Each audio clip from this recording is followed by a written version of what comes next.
kitab Minhajul Muslim, karya dari Syekh Abu Bakar Jabir Al-Jazairi rahimahullahu ta'ala rahmatan wasi'ah.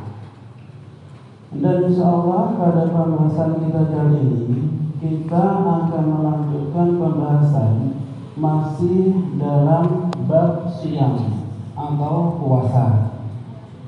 Dan insyaallah pada materi hari ini kita akan sedikit membahas di antara sunanus saum atau sunnah-sunnahnya puasa. Silakan ikhwah bagi yang bawa buku dibuka bukunya kemudian dibacakan. Ya, sunanus saum atau sunnah-sunnahnya puasa. Yang pertama nggak apa diulangi lagi. Qala al-mu'allifu rahimahullahu ta'ala rahmatan wasi'ah. Poin B, sunnah-sunnah puasa. Perkara-perkara yang disunnahkan dalam puasa adalah yang pertama, menyegerakan berbuka puasa atau takjil, yaitu segera berbuka puasa ketika waktu berbuka telah tiba pada saat matahari benar-benar telah terbenam, sebagaimana sabda Rasulullah sallallahu alaihi wasallam, la yazalun nasu bi khairin ma ajjalul fitr. Manusia senantiasa dalam kebaikan selama mereka menyegerakan berbuka puasa. Anas bin Malik radhiyallahu anhu juga berkata, "Inna Nabiyya sallallahu alaihi wasallam lam yakun liyusalliyal maghriba hatta yuftira walau ala syarbati ma'in." Sesungguhnya Nabi sallallahu alaihi wasallam tidak mengerjakan salat maghrib sampai berbuka puasa terlebih dahulu, walaupun hanya dengan seteguk air. Nah, masyarakat muslimin yang dirahmati Allah Subhanahu wa taala, dikatakan oleh sahabat kita rahimahullahu taala rahmatan wasi'ah, sunanus saum, di antara perkara-perkara yang disunahkan ketika berpuasa. Yang pertama itu adalah ta'jilul fitri atau menyegerakan berbuka. Wa huwa al-iftaru 'aqiba tahaqquqi ghurubi syamsi. Maknanya adalah hendaknya seseorang bersegera berbuka puasa ketika matahari telah terbenam. Liqaulihi sallallahu alaihi wasallam, sebagaimana sabda Nabi sallallahu alaihi wasallam, la yazalun nasu bi khairin ma ajjalul fitrah. Manusia senantiasa dalam kebaikan ya selama mereka menyegerakan berbuka puasa. Jadi ini di antara sunnah yang Nabi ajarkan. Ketika seseorang melakukan ibadah puasa dan telah sampai waktunya berbuka, maka hendaknya dia langsung berbuka puasa, jangan ditunda-tunda. Kenapa ikhwah? Dikarenakan para ulama menjelaskan ada sebab kenapa seseorang dianjurkan untuk bersegera berbuka. Yang pertama adalah dikarenakan ini termasuk mengikuti sunnahnya Nabi, dan juga ini termasuk di antara akhlak yang Nabi contohkan. Ya, dari Nabi Sallallahu Alaihi Wasallam, beliau senantiasa bersegera ketika berbuka, dan termasuk di antara akhlak para Nabi yaitu bersegera ketika berbuka. Sebagaimana ada suatu riwayat dari sahabat Abu Darda radhiyallahu anhu, bahwasanya Nabi sallallahu alaihi wasallam bersabda, "Salatun min akhlaqin nubuwah." Ada 3 perkara yang termasuk akhlak kenabian, dan di antaranya itu adalah ta'jilul iftar, yaitu menyegerakan berbuka. Ini sebab pertama kenapa kita dianjurkan untuk bersegera berbuka. Dan sebab yang kedua adalah untuk menyelisihi kaum Yahudi dan juga Nasrani. Jadi orang Yahudi dan juga orang Nasrani itu juga di antara mereka ada ajaran berpuasa. Dan di antara kebiasaan mereka ketika berpuasa dan mereka berbuka, itu kira-kira kapan mereka berbuka kapan kira-kira? Nah, jadi orang Yahudi sama Nasrani ketika mereka berbuka puasa, mereka menunggu sampai bintang-bintang itu muncul. Ya, dalam artian ketika mereka berbuka puasa, yaitu ketika sudah larut malam, baru mereka berbuka puasa. Sehingga di antara syariat agama Islam itu adalah menyelisihi kebiasaan orang Yahudi dan juga orang Nasrani.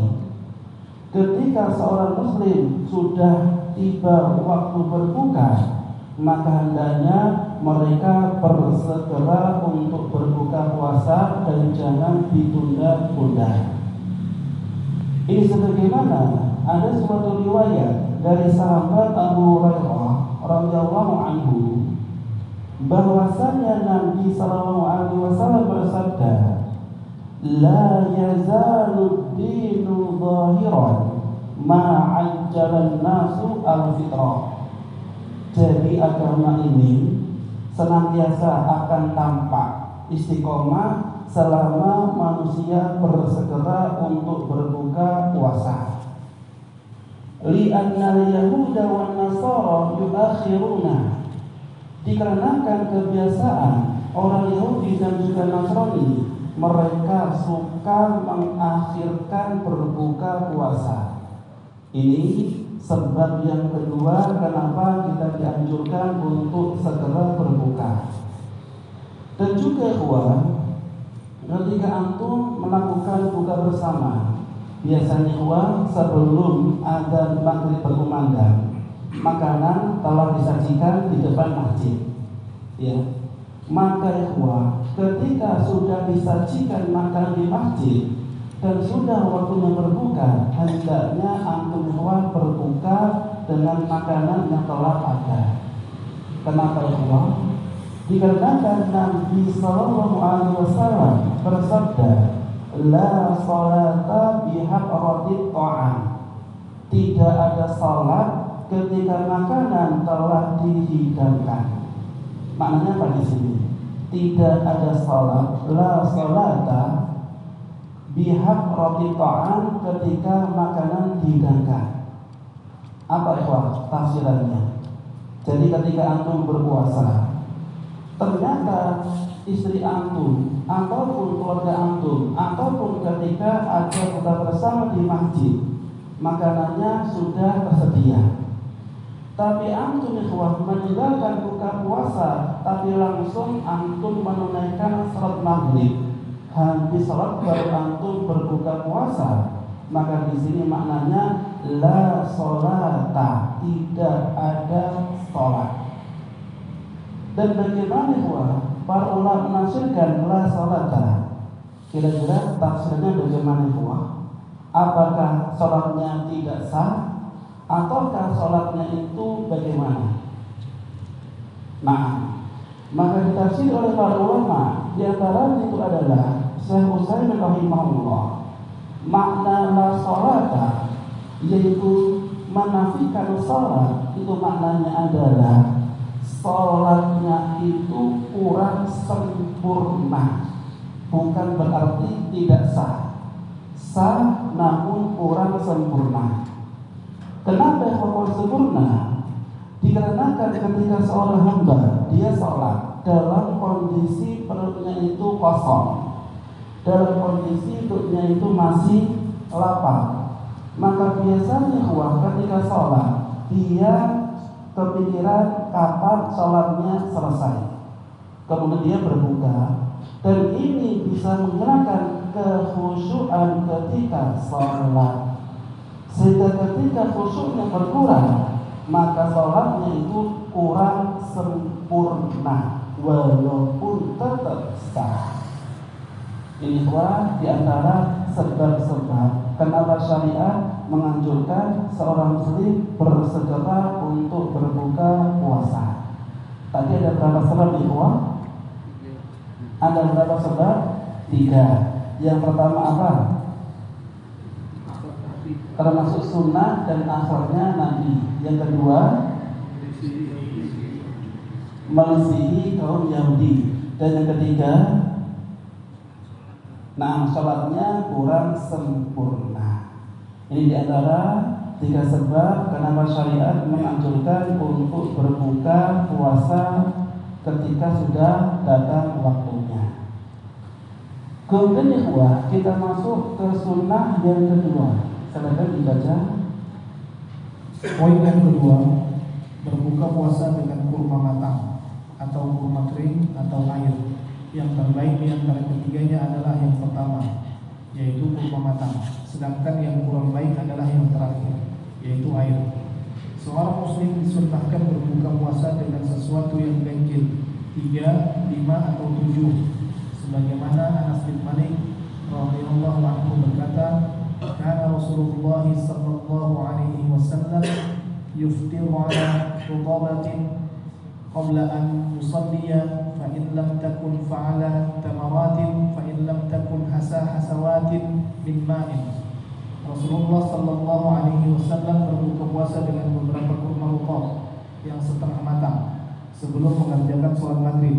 Jika rutab tidak ada, beliau berbuka puasa dengan kurma matang. Jika kurma matang tidak ada, beliau meneguk beberapa tegukan air. Nah, kemudian di antara makanan yang dianjurkan ketika seseorang berbuka puasa, maka Nabi Sallallahu Alaihi Wasallam menjelaskan ada 3 macam ikhwah. Yang pertama yaitu kurma basah, yang kedua kurma kering, dan yang ketiga yaitu air. Ya, ini dianjurkan ketika berbuka puasa. Kemudian ikhwah, ketika seseorang dia berbuka dengan memakan kurma, maka dianjurkan untuk jumlahnya itu ganjil. Boleh 3, boleh 5, boleh 7. Dan ini sebagaimana ada suatu riwayat dari sahabat Anas bin Malik radhiyallahu anhu. Kana Rasulullah sallallahu alaihi wasallam yuftir ala rutabatin. Bahwasanya Nabi terbiasa berbuka puasa dengan kurma basah qabla an yusalliya, sebelum beliau melakukan ibadah salat. Fa in lam takun fa'ala tamaratin. Jika tidak ada kurma basah, maka beliau berbuka dengan kurma kering. Fa in lam takun hasawatin min ma'in. Jika tidak ada kurma kering, maka beliau berbuka dengan air, ya dengan seteguk air. Ini di antara makanan yang dianjurkan ketika berbuka.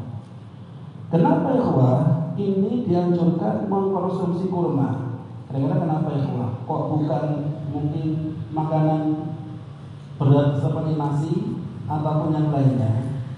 Maka para ulama yang menjelaskan kenapa Nabi mencontohkan ketika berbuka menggunakan kurma. Ini sebagaimana yang dijelaskan oleh Al-Imam Ibnu Qayyim rahimahullah. Sebab kenapa beliau melakukannya. Maka Al-Imam Ibnu Qayyim rahimahullah menjelaskan cara Nabi sallallahu alaihi wasallam yang berbuka puasa dengan kurma atau air mengandung hikmah yang sangat mendalam. Dikarenakan saat berpuasa lambung kosong dari makanan apapun, sehingga tidak ada sesuatu yang sesuai dengan liver atau hati yang dapat disuplai langsung ke seluruh organ tubuh serta langsung menjadi energi selain kurma dan juga air. Ini di antara penjelasan dari Al-Imam Ibnu Qayyim rahimahullah. Akan tetapi kita sering mendengar slogan, ya, Mungkin aku juga pernah keluar slogan yang berbunyi berbukalah dengan yang manis-manis. Pernah mendengar keluar? Nah, kira-kira keluar ini adakah anjuran dari Nabi ataukah tidak? Ada gak? Nah, jadi keluar ini tidak ada anjuran dari Nabi, akan tetapi ada anjuran dari iklan produk sirup. Ya, itu ada ya. Jadi tidak ada satu hadis yang menjelaskan tentang anjuran berbuka dengan yang manis-manis. Akan tetapi di antara kebiasaan Nabi SAW, beliau bukan minum minuman yang manis. Ya, ini lafaznya umum, cuma tidak ada lafaz ketika beliau berbuka.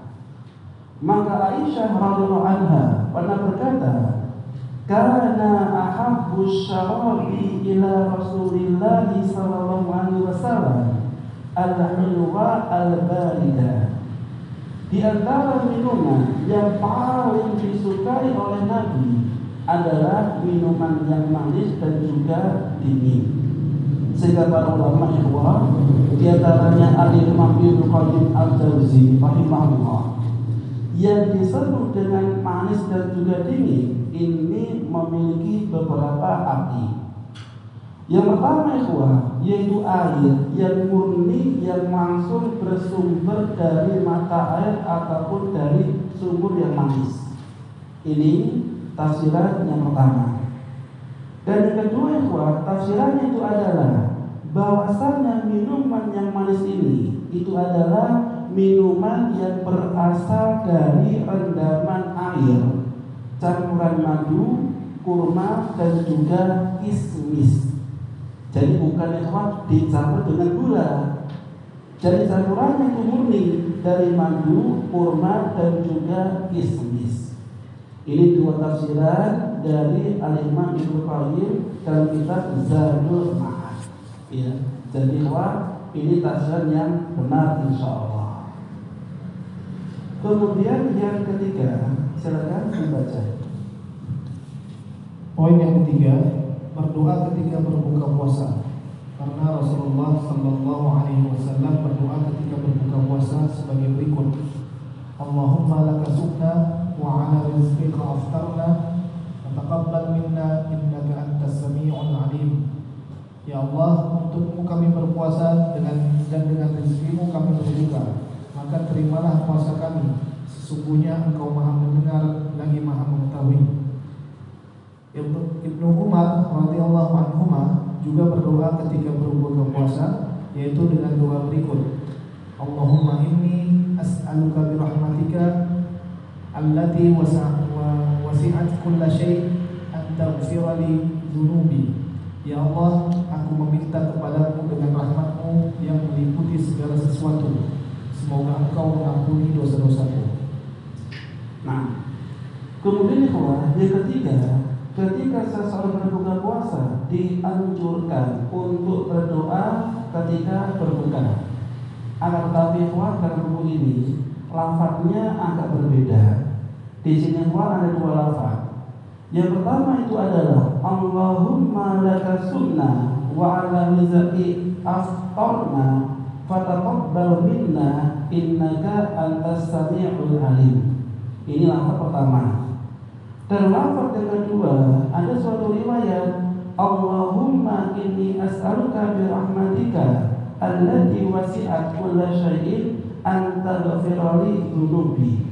Kira-kira dua lafaz ini antum sudah hafal atau belum pernah dihafalkan?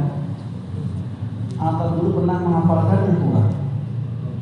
Nah, dan ini termasuk di antara lafaz doa buka puasa yang masyhur. Allahumma laka sunna wa ala rizqika aftarna. Nah, akan tetapi di sini apakah lafaznya di sini sahih atau tidak sahih?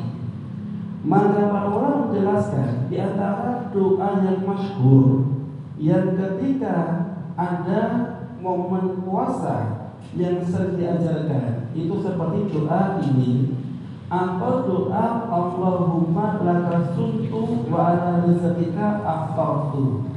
Kira-kira ini doanya sahih atau tidak sahih? Nah, maka para ulama yang menjelaskan doa yang lafaznya Allahumma laka sumtu wa ala rizqika aftartu ini adalah hadis yang tidak sahih. Ya, yang tidak sahih. Ya. Kenapa hadis ini tidak sahih? Maka para ulama menjelaskan ada dua sebab kenapa tidak sahih. Yang pertama itu adalah dikarenakan hadisnya itu mursal. Ya, hadisnya mursal. Apa maknanya mursal?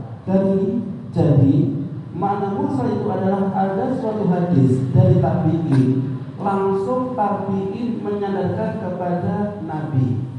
Namanya mursal.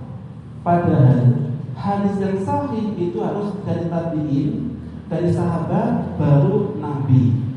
Kenapa? Karena yang pertama Nabi itu adalah sahabat, sehingga tidak mungkin hadis dari tabi'in langsung disandarkan kepada Nabi tanpa melalui sahabat. Dan ini namanya adalah mursal. Bisa dipahami kira-kira? Bisa? Ya, jadi hadisnya mursal dari tabi'in langsung kepada Nabi.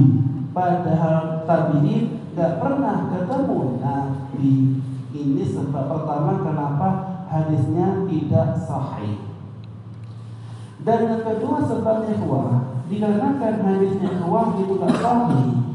Dikarenakan ada seorang rawi namanya Mu'ad bin Abi Zuhrah. Dan rawi ini termasuk rawi yang majhul.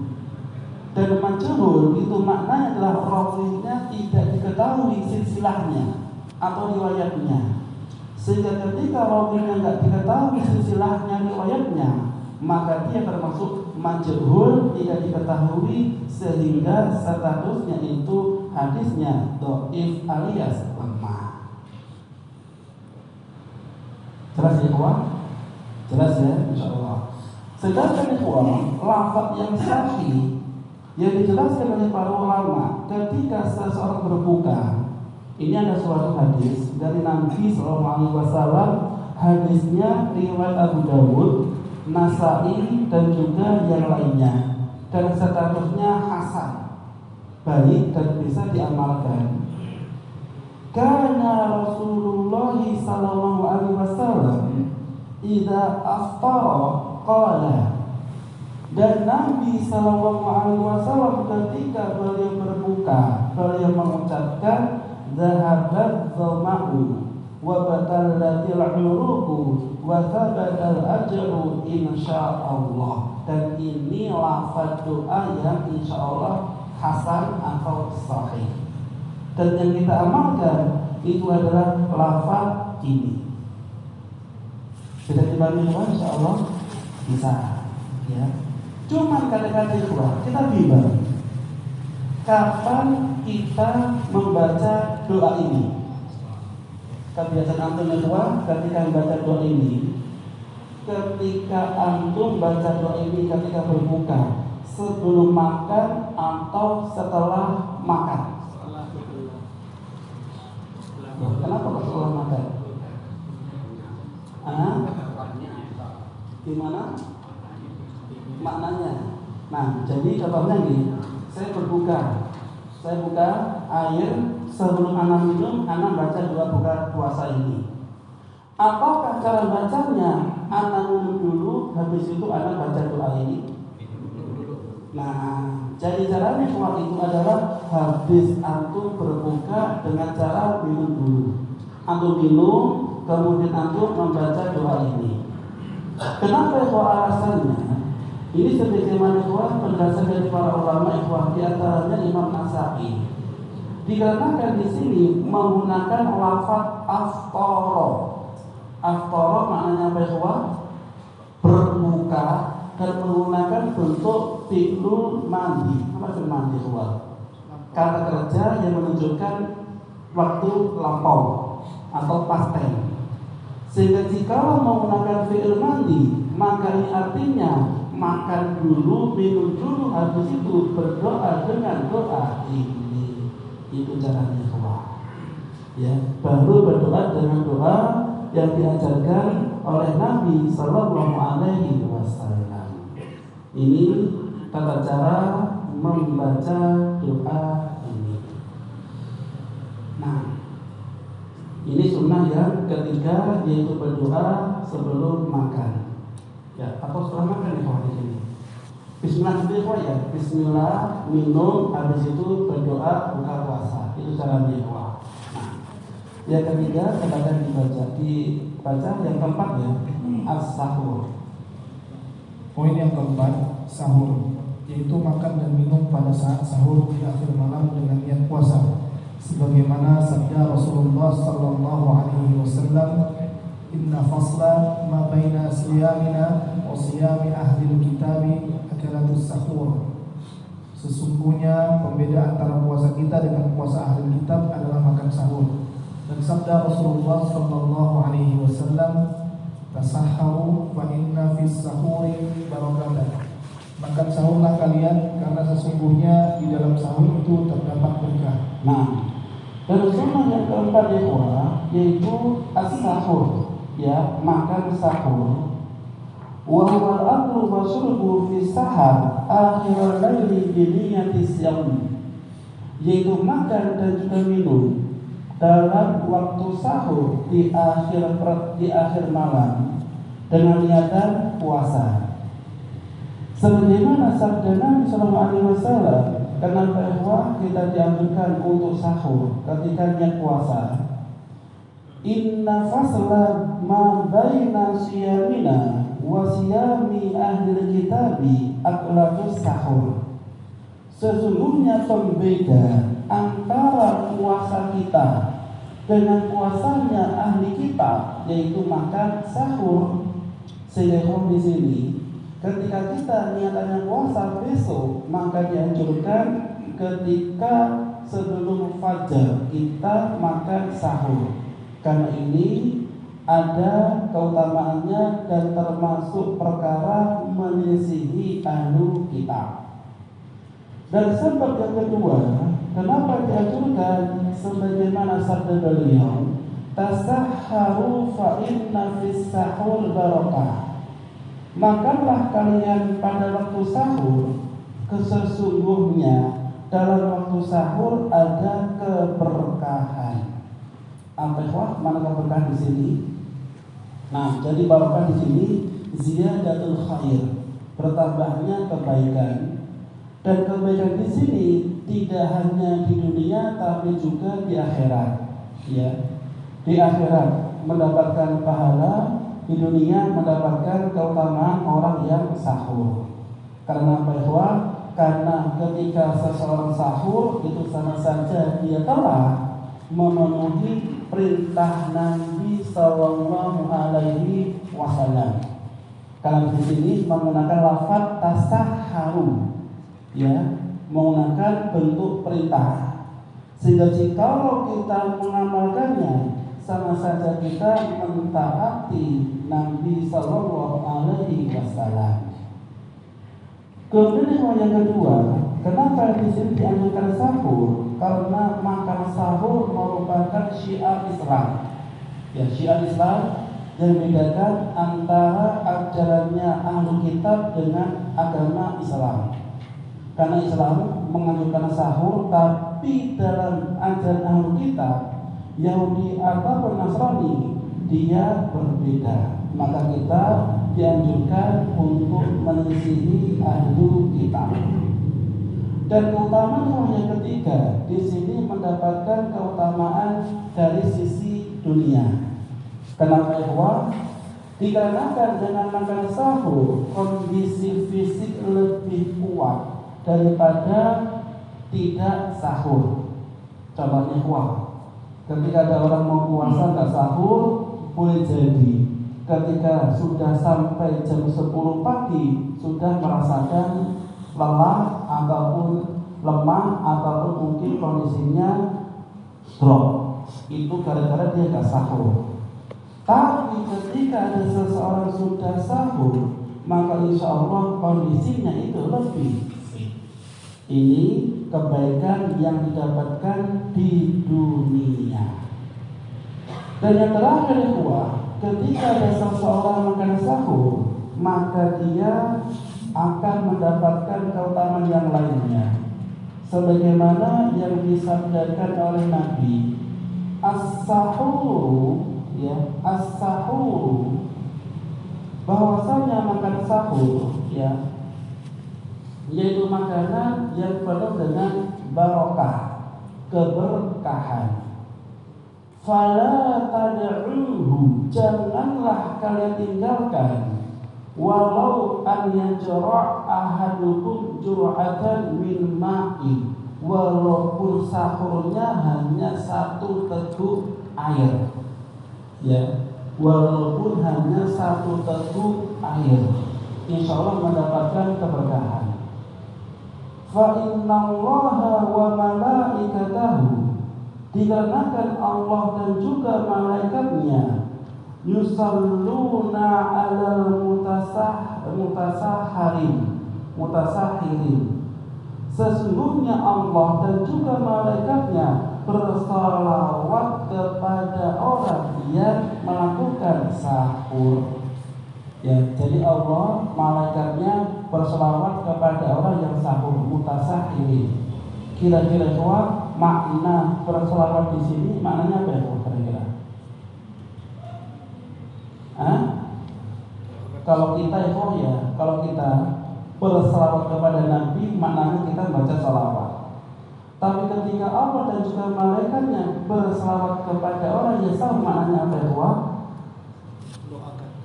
Jadi maknanya beda. Jadi kalau malaikat berselawat kepada manusia, maknanya adalah malaikat mendoakan kebaikan untuk manusia. Ini berselawat dari malaikat. Tapi kalau selawatnya dari Allah Subhanahu wa taala, maknanya apa ya? Allah memujinya.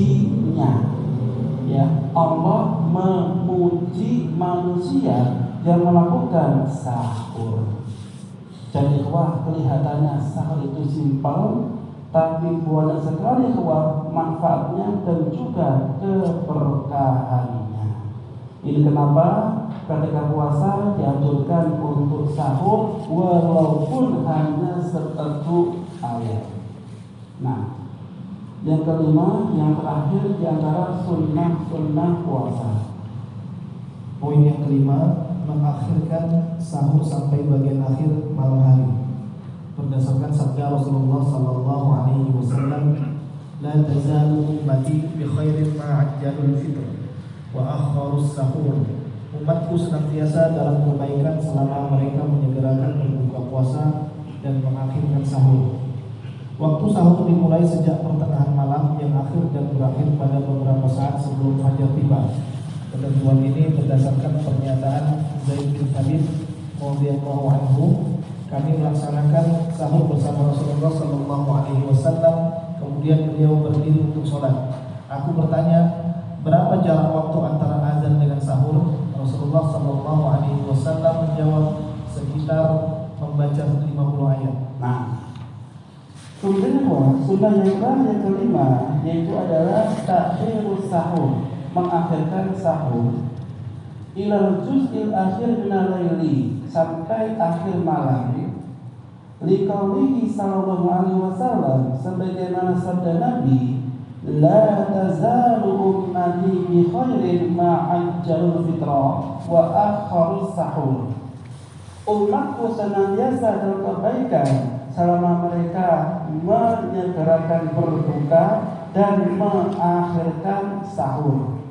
Jadi antara sahur sama berbuka itu sebenarnya berbeda. Kalau berbuka dianjurkan untuk bersegera, tapi kalau sahur dianjurkan untuk diakhirkan mendekati waktu fajar. Ya. Dan waktunya di sini dikatakan oleh sang penutur kita, waktu sahur min nisfil laili al akhir. Bahwasannya waktu sahur itu dimulai dari pertengahan malam yang terakhir, wa yantahi qabla al-fajri bidaqa'iq, dan selesai menjelang fajar, ya, menjelang fajar. Makanya ikhwah kalau bisa ketika sahur itu nggak diawalkan ikhwah. Contohnya ikhwah, saya pernah mendapati ada seorang ikhwah, dia sahurnya ikhwah itu diawalkan. Jadi habis isya habis tarawih jam 9 dia makan kedua kalinya plus nyatanya sahur. Dan qadarullah ikhwah, ketika malam hari atau akhir malam dia nggak sahur lagi, ujung-ujungnya ketika sudah jam 8 dia merasa lapar lagi. Gara-gara apa? Memajukan waktu sahur. Padahal sunnahnya itu adalah diakhirkan. Sebagaimana ada suatu riwayat dari Zaid bin Sabit radhiyallahu anhu, tasaharna ma'a Rasulillah sallallahu alaihi wasallam. Kami pernah sahur bersama Nabi. Tsumma qama ila shalah. Kemudian beliau berdiri untuk sholat. Fakultu, dan aku bertanya, kam kana bainal adzan was sahur, berapa jarak antara adzan sama sahur? Qala, maka beliau menjawab, qadaru khamsina ayat, yaitu seperti orang membaca 50 ayat, ya. Dan bagaimana tata caranya membaca 50 ayat? Ini dikatakan oleh Al-Imam Ibnu Hajar Al-Asqalani rahimahullah.